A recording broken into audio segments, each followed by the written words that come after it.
WA dari salah satu teman nongkrong saya mengagetkan ketika membaca link berita yang baru saja dikirim.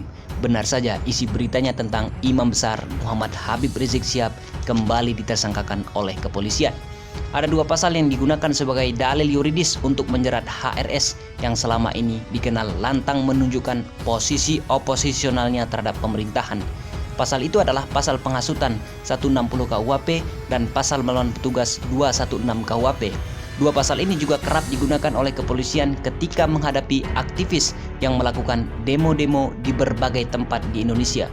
Sejenak kita flashback, kasus ini bermula dari kerumunan acara pernikahan Syarifah Najwa Shihab pada Sabtu 14 November 2020 yang juga dibarengi dengan kegiatan Maulid Nabi di Petamburan, Jakarta Pusat.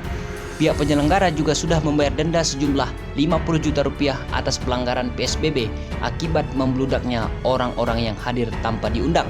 Kasus ini juga sangatlah politis di tengah-tengah wabah COVID-19 yang belum menunjukkan grafik penurunan kasus.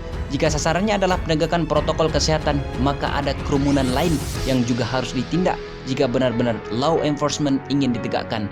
Disinilah kesan membidik HRS yang lantang bicara berani aksi dan ketidaksukaan terhadap FPI semakin kentara diperlihatkan. Dari kacamata kemanusiaan, HRS juga sedang dalam posisi berduka.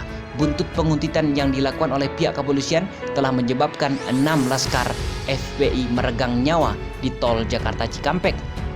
Dalam keadaan yang seperti ini sudah seharusnya kita berpikir dalam kerangka HAM bahwa ada masyarakat sipil yang mati ketika berhadapan dengan perwakilan negara.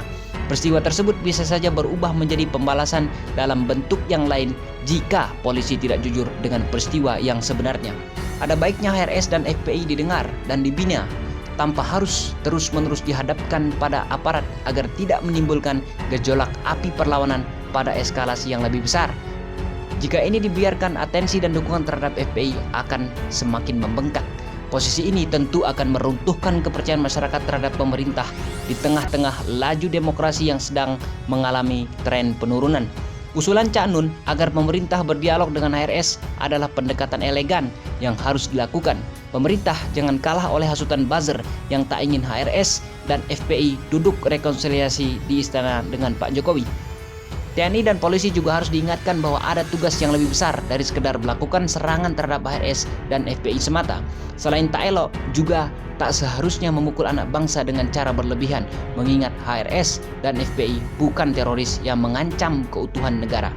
Sebagai negara demokratis, kita juga jangan culas dalam melihat mengapa pertengkaran hari ini terjadi.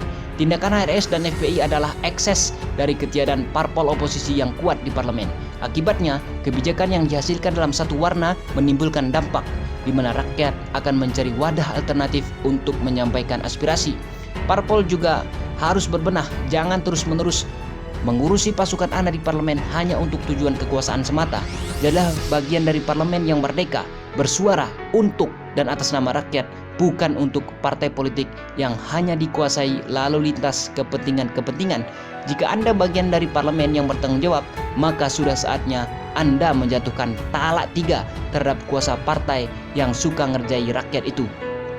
Pak Jokowi, Pak Mahfud, dan Pak Luhut, kalianlah penguasa NKRI saat ini.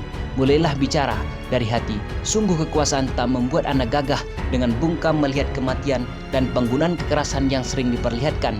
Tanggalkan sejenak pendekatan politik yang bapak-bapak gunakan dengan menggesernya pada aspek kemanusiaan agar kekuasaan yang sedang kalian jalankan tak meninggalkan residu buruk di kemudian hari.